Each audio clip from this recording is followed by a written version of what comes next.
Okay, let's go.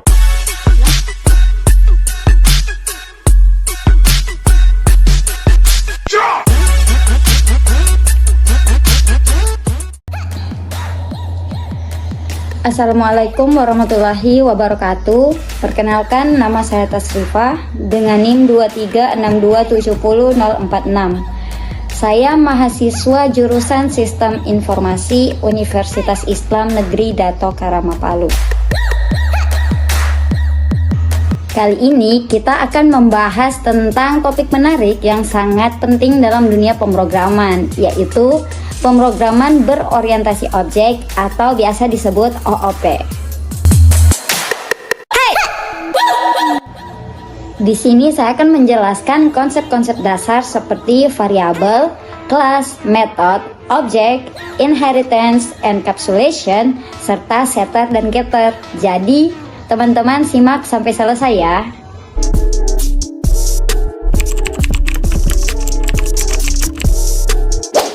Jadi, Object Oriented Programming atau OOP adalah paradigma pemrograman yang menggunakan objek untuk memodelkan data dan perilaku dari elemen yang ada dalam dunia nyata. Nah, tujuan dari penggunaan OOP ini adalah untuk mempermudah pekerjaan programmer ketika melakukan pengembangan program dengan mengikuti model yang telah ada di kehidupan sehari-hari. Pemrograman ini menjadi lebih fleksibel dan dapat digunakan luas dalam skala besar. Nah, sebelum masuk ke dalam apa saja konsep-konsep yang dipakai dalam OOP, penting untuk mengetahui komponen-komponen dasar yang menjadi konsep dasar dalam OOP, yaitu kelas, atribut, metode, dan objek. Nah, kelas merupakan cetak biru atau template membuat objek. Di dalam kelas, kita mendefinisikan atribut dan metode yang dimiliki oleh objek. Misalnya, di sini ada dua kelas, yaitu kelas person dan employee. Di dalam kelas person ini sudah juga memiliki atribut dan metode, begitupun dengan kelas employee memiliki atribut dan metode. Selanjutnya, apa yang dimaksud dengan atribut? Nah, atribut ini merupakan variabel yang disimpan di dalam kelas dan mendefinisikan karakter dari objek. Setiap objek akan memiliki nilai atribut yang sesuai dengan data uniknya. Contohnya dalam kelas person ini ada atribut name, age, dan address. Kemudian employee ini memiliki atribut ID employee, department, dan status. Selanjutnya kita ke metode. Nah, metode ini merupakan fungsi yang didefinisikan di dalam kelas dan dapat digunakan oleh objek dari kelas tersebut. Metode ini seringkali digunakan untuk melakukan operasi pada data yang dimiliki oleh objek. Nah, dalam kelas person dan employee ini kita memiliki metode untuk menampilkan informasi tentang objek yang kita buat atau menampilkan informasi dari atribut-atribut yang berada dalam kelas tersebut. Nah, yang keempat itu ada objek. Nah, objek ini merupakan instansi dari kelas.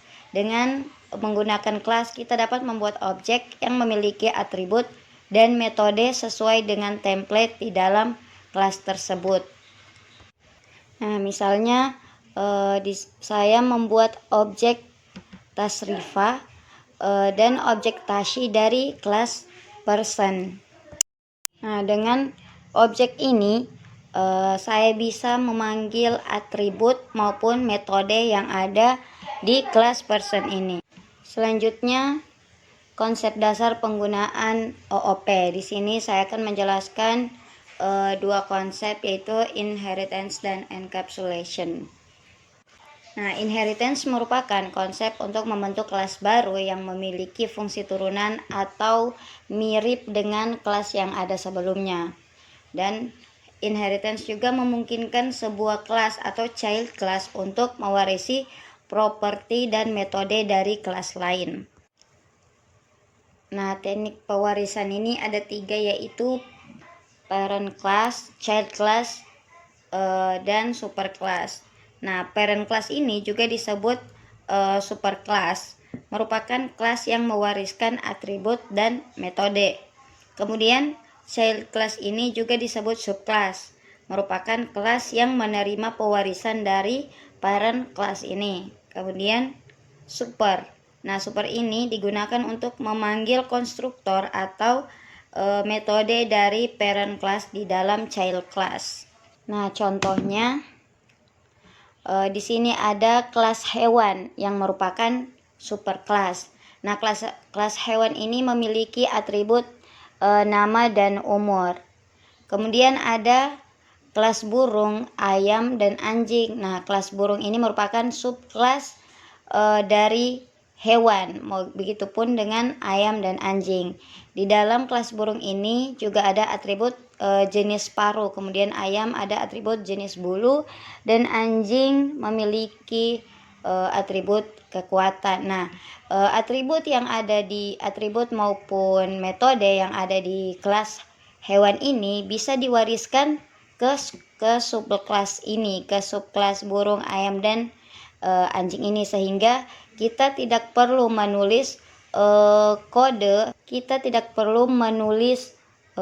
kode untuk atribut name, nama dan umur ini kembali di kelas burung, ayam, dan anjing ini, karena kita sudah mewarisi atribut dari hewan ini, sehingga kita sebagai programmer itu lebih dimudahkan dengan adanya konsep inheritance ini atau pewarisan seperti itu. Tidak ada lagi duplikat kode macam. Nah, contohnya pada kelas person dan employee. Nah, di sini kelas personnya menjadi superclass dan kelas employee menjadi subkelasnya. Di sini atribut dan metode yang ada di kelas person bisa diwariskan ke subkelas employee ini, sehingga kita tidak perlu lagi menulis atau menginisialisasikan nama, umur, dan alamat ini kembali di kelas employee, karena atribut ini sudah berada di kelas person, tinggal dipanggil atau kita tinggal mewariskan ke subkelas ini menggunakan super tadi, konstruktor super. Nah, selanjutnya konsep encapsulation. Jadi encapsulation ini merupakan mekanisme penyembunyian data dan metode internal dari suatu objek, sehingga hanya metode tertentu yang dapat mengakses atau memodifikasi data tersebut. Nah, encapsulation ini dapat diimplementasikan dengan menggunakan modifier akses pada variabel class, yaitu menggunakan public. Nah, public ini dapat diakses dari mana saja. Kemudian protected. Nah, ini ditandai dengan satu underscore sebelum nama variabel. Ini menandakan bahwa variabel tersebut sebaiknya hanya diakses di dalam kelas dan subkelasnya. Kemudian privat. Nah, privat ini ditandai dengan dua underscore sebelum nama variabel. Nah, variabel ini tidak dapat diakses secara langsung dari luar kelas.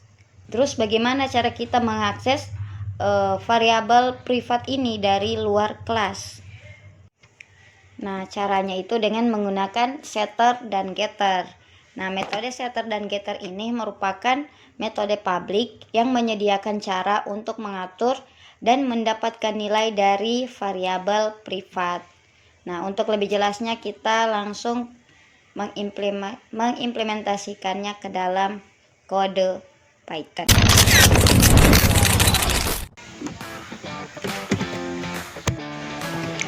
Nah, kita langsung saja praktek. Pertama, kita buat kelas parentnya dulu. Nama kelasnya itu person. Kemudian kita inisialisasikan ini artinya konstruktornya. Kemudian ada variabel atau parameternya itu terdiri dari name, age, and address. Nah, di sini kita buat variabel self name, dengan name. Nah, name ini kita jadikan variabel privat, lalu kita beri keterangan variabel privat. Nah, kemudian cell titik age kita jadikan sebagai variabel protected.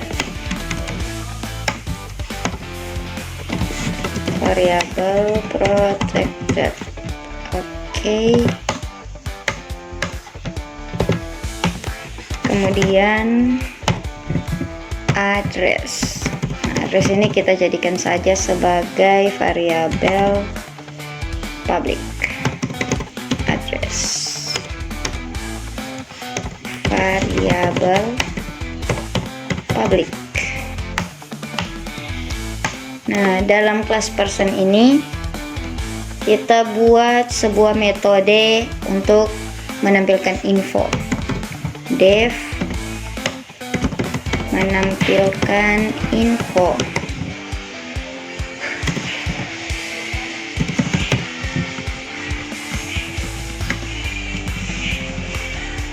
Oke. Nah, di metode menampilkan info ini akan menampilkan nama merupakan name, self titik name, kemudian umur, self age,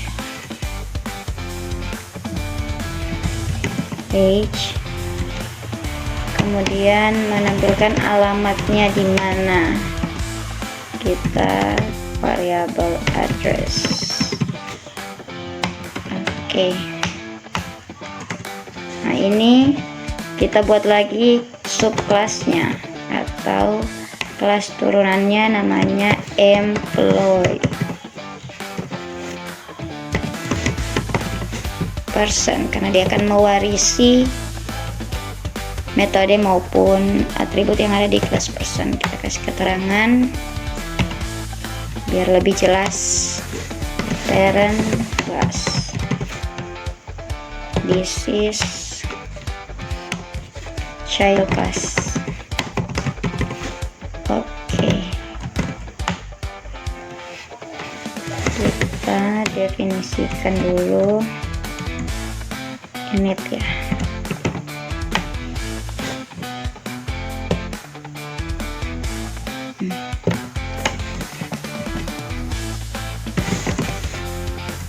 Unit. Kemudian di sini ada self, ada parameter name, age, address, kemudian employee ID, kemudian ada department. Nah, kita menggunakan konstruktor super untuk mewarisi parent class di atas. Mewarisi. Oke. Yang diwarisi itu ada name, kemudian ada umur, kemudian ada alamat. Kita ini buat variabel self employee ID itu adalah employee ID. Nah, employee ID ini kita jadikan variabel privat. Kasih keterangan dulu variabel privat. Kemudian self department itu adalah department. Ini kita jadikan variabel protected. Employee ID. Variabel protected. Oke. Nah, dalam kelas employee kita juga akan coba membuat metode untuk menampilkan info ya. Def, misalnya tampilkan info employee.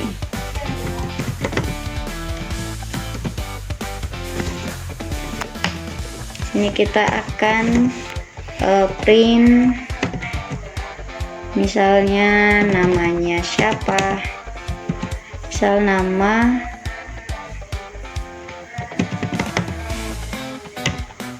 titik name, kemudian umur,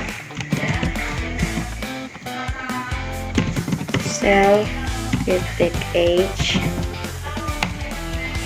kemudian alamat misalnya self titik address. Oke, kemudian printnya saya buat 2, disatukan juga tidak apa-apa.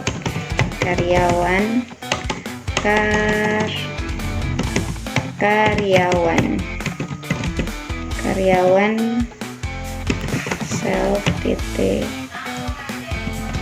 employee ID, kemudian departemennya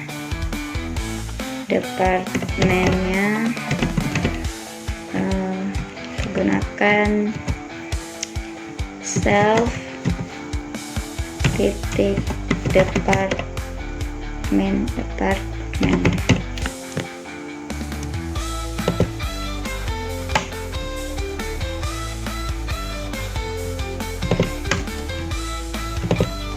Oke. Nah, kita coba panggil, tapi sebelum manggil kita pastikan dulu membuat objek. Misalnya nama objeknya example 1 atau exp1. Kita memanggil kelas employee. Nah, nilainya itu nama Iva, kemudian umurnya misalnya 25, alamatnya misalnya Jakarta, kemudian ID-nya 123 ABC, kemudian departemennya IT.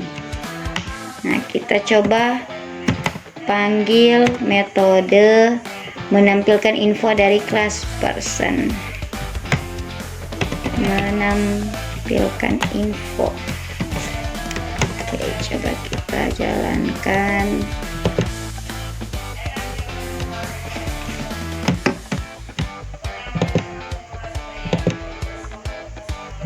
Oke, jalan. Nama Iva, umur 25, alamat Jakarta. Kita ingin menampilkan fungsi atau metode dari info employee.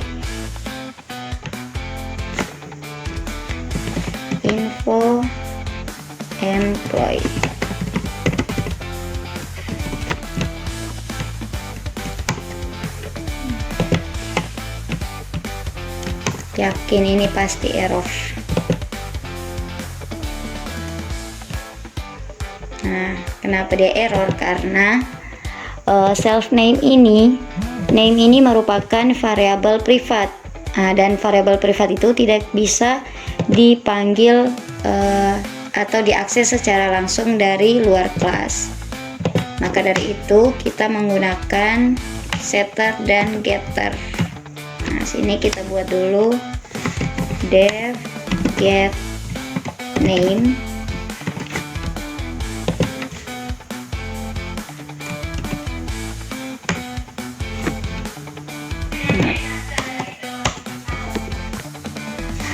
get name, return self name. Oke. Nah, sini kita ubah menjadi get name. Get name. Oke, coba kita jalankan. Nah, masih ada yang error. Self department.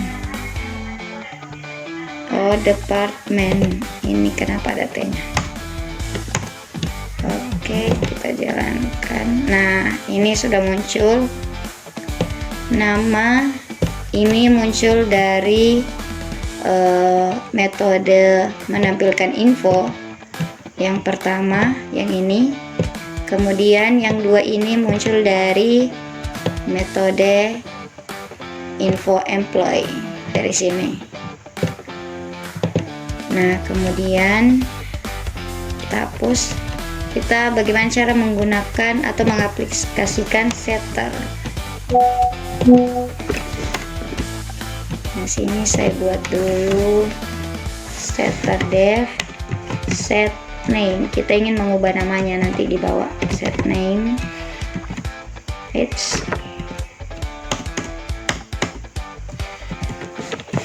set name. Nah, set self titik name dot name itu new name. Nah, karena ini ada variabel baru, maka kita buat di sini new name. Oke. Caranya mengakses itu di sini dalam fungsi ini.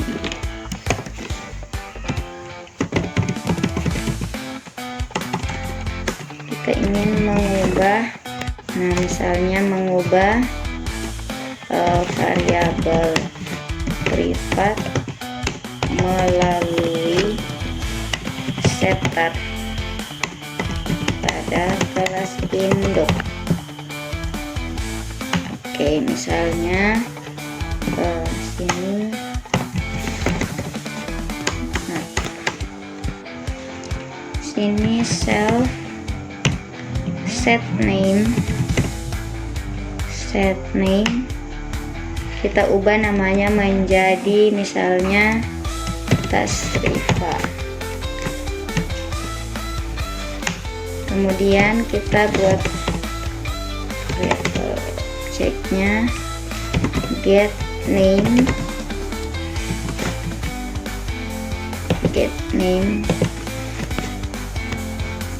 self get name. Nah, kita print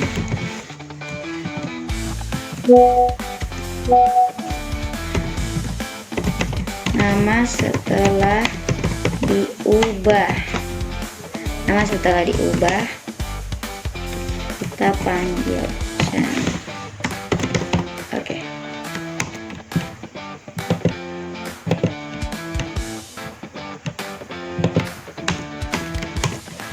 Ya, coba kita jalankan.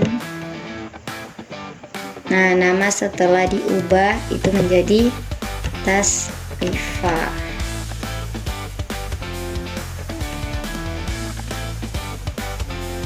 Thank you for watching. Semoga bermanfaat. Wassalamualaikum warahmatullahi wabarakatuh.